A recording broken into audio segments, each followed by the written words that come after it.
வாசுதேவர், நாரதரே, இது உண்மையா? நான் நம்பவில்லை என்று நன்கு தீவிரமாக யோசிக்காமல் கூறினார். நாரதரோ, கிருஷ்ணா, அப்படியானால் நீ நம்பும்படி செய்கிறேன் என்று கூறி நாரதர் வந்தபடியே சென்றார். பிறகு சில நாட்கள் சென்ற பின் துவாரகைக்கு வந்தார்.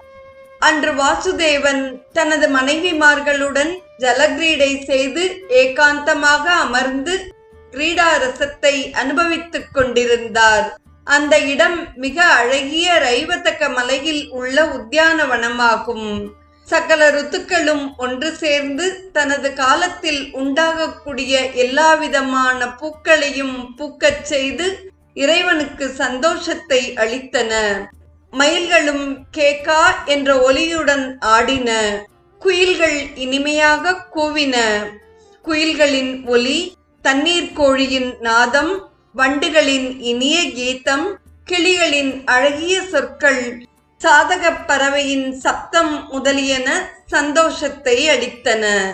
ஆம்பல், குமுதம், தாமரை முதலிய பூக்கள் நிறைந்த ஓடைகளில் அன்னம் முதலிய பறவைகள் இனிய சப்தத்தால் எல்லோருக்கும் ஆனந்தமளித்தன. ஹாரம், கேயூரம், நூப்புரம், ஒட்டியானம் முதலிய ஆபரணங்களை அணிந்த அப்சரஸ் போன்ற பெண்களுடன் வாசுதேவன் ரமித்துக் கொண்டிருந்தார். அழகிய உடல் தன்மையுள்ள பெண்கள் களைத்து போகாமல் இருக்க இறைவன் தாமரை இலையில் சுவையுள்ள அன்னபானாதிகளை கொடுப்பார். அதை அருந்தி உற்சாகமாக ஆடுவர், பாடுவர். பெண்களில்